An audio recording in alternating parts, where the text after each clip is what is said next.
Today we're going to talk about polynomial expressions. So let's first define a few things. You guys know this. A constant is just a number. For example, 6. A variable is a letter that represents an unknown number. A coefficient is a number in front of or being multiplied by a variable. So for this example, it's -3 because -3 is being multiplied by a. When we use the word terms, we're talking about a variable, constant, or product of variables and constants. So for example, 5x is a term, -4m to the fifth is a term because that's the same thing as -4 times m times m times m times m times m. So it's just a product of constants or numbers and variables. A term could also be just a constant or just a variable. If we think back to the word expression, an expression is where you have terms added together and there's no equals mark. If you had an equals mark, you would have an equation. So a polynomial expression is just a sum of two or more terms in which the variables have positive powers. So we're going to practice identifying polynomials. So the main thing about polynomials is that the variable has to have positive exponents. And it cannot be in the denominator, and you'll learn later that if a variable is in a denominator that it has a different kind of exponent other than just a whole number exponent.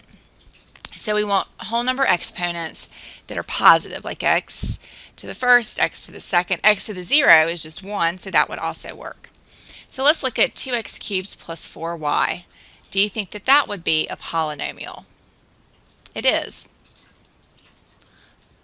because in both terms being added together, we have numbers multiplied by variables, and it's that simple. We can have different variables. How about the square root of x plus 9? Well, we cannot have a variable under a radical, so that is not a polynomial. That's not just like x or x times x. How about -4x? That would be a polynomial, because it's just one term. How about -8? -8 is going to be a polynomial because it's just a term, right? Because terms are just numbers and variables multiplied by each other, or just a number or just a variable. How about the square root of 6 times x? What do you think? That is a polynomial. It's okay to have a number under your square root because that just gives you a decimal if you were to convert it. So it's just a number times a variable. How about 5x to the -3rd minus 2y? Well, what does x to the -3rd give you? Doesn't that give you 1 over x cubed? We cannot have variables that are negative because that would put our variable in the denominator, and that would not be a polynomial. So 5x to the -3rd minus 2y is not a polynomial because of the -3 on our variable. How about 3/4 m plus -9? Yes, because we're just multiplying 3/4 times m. It's just a number times a variable, and then we have another term being added to it. What about -6x plus 1 plus 2y? Yes, that would be a polynomial. It's just different terms being added together. What about 8 over x plus -9? No, because what is 1? Well, actually, we can change 8 over x. If we were to put x in the numerator, what would that be? That would be 8x to the -1, right? So since we have a negative coefficient on our variable, a negative exponent on our variable, that is not a polynomial. What about x to the 5th? Yep, that's just 5 x's multiplied together.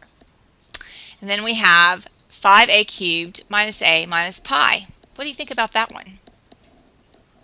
Well, pi, even though it's irrational, that's still a number.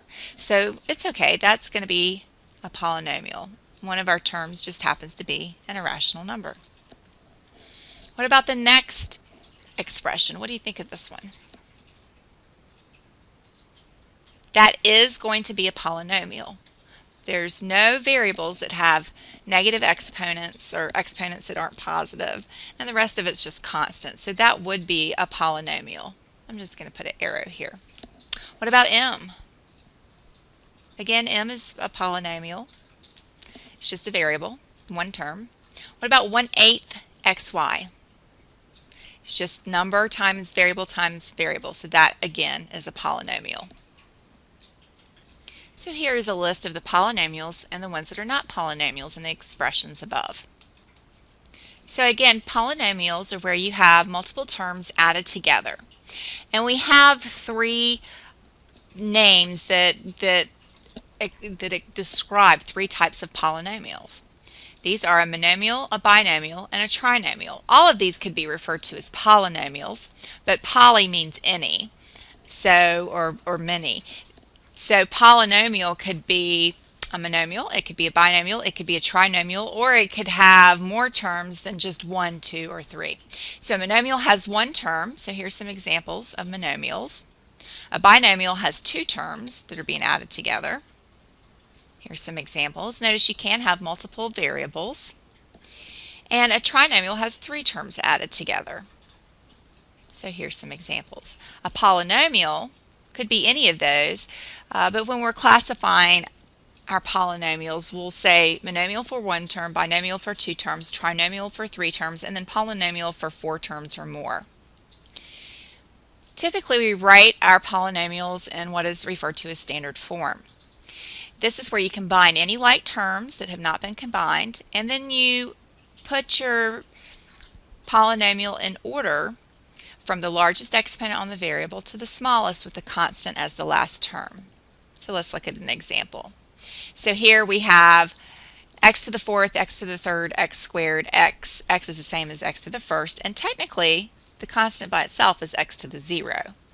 So you can see that all the variables have exponents in descending order. Of course, we don't write the 1 and we don't write x to the 0, so our constant is our last term.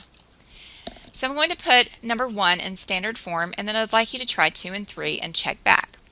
So for number 1, first we want to check and see if there are any like terms to add together, and there are not. So the next thing I'm going to do is put our exponents in descending order. So I have x to the fourth as my highest exponent, then x to the third, then x squared, then x, which is x to the first, then my constant, which would be x to the 0. Now try numbers 2 and 3 and check back. Here are the results for numbers 2 and 3.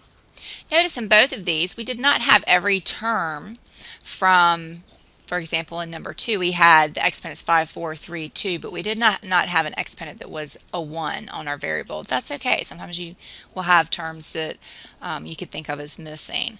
And a lot of times what I do when I'm writing my terms is I will mark them out, as you see in number 3, to make sure that I don't miss a term. In the next examples, we will have some like terms to add together, as well as putting these in standard form. So again, I'm going to show you number 1, and then I'd like you to try the rest. So I'm going to look for my highest exponent, which is x to the third, and I'm going to write negative 2x cubed down. And then I notice I have some like terms here. I'm going to underline them. I like to use colors or underlines to help me see which terms I need to add together. So I have 13 plus 6, which is going to be 19x squared, plus, now I'm going to use circles to show that these are like terms, negative 9 plus 8 is negative 1. I have this in standard form, and I have combined all like terms. So do the same for numbers 2, 3, and 4, and then check back. Keep in mind number 4, you'll be using the distributive. Here are my answers for numbers 2, 3, and 4. You will remember that evaluating expressions is where you're given the value of the variable and you substitute it in the place of the variable to get a final answer with no variable in it. So the first thing I'm going to do with these expressions is I'm going to add any like terms that they may have. Then I will substitute my variable. So I'll go through the first problem with you, and then I'd like you to try the second and third and check back here. So in this problem, I know that x equals 3. The first thing I'm going to do is see if I have any like terms that I can add together before I do my substitution, because that'll make the math a lot easier. I do not, so I'm just going to go ahead and start substituting. In this case, we know that x is 3, so I'm going to substitute 3 in the place of x in each of my terms. You may want to put the variable in parentheses to help you remember if it's a negative variable, if it's a negative number in the place of the variable, to keep that negative with it. So that, for example, if this had been -3, I wouldn't want to write it this way. I would need to put it in parentheses because those notations do mean something different. With positive, it doesn't really matter that much, but just for the sake of getting in the habit of doing that, I'm going to do all my substitution so that my number is inside of parentheses. I think it also is helpful visually, but not necessary with positive numbers. So 3 to the 4th is 81. Now I need to make sure I do my exponent before multiplication. So 3 to the 3rd is 27. 3 squared is 9. So you're working with your order of operations here. Again, order of operations dictates that I need to multiply before I add. And once I have completed all of my multiplication, now I can start adding. In this case, I end up with 50 as my solution. Now I'll try 2 and 3 and check back. In number 2, there were no like terms, so I went ahead and substituted -5 and ended up with 1,194. In number 3, I had to use the distributive property first, and I did end up with like terms. So I went ahead and added my like terms together to give me -13 a to the 2nd power. Then I went through with my substitution step. Be careful with this first term. You have the opposite of whatever a to the 5th is. So it's the opposite of -7 to the 5th. Well, -7 to the 5th is going to give you a negative, and so the opposite of a negative is a positive. And I end up with 16,212.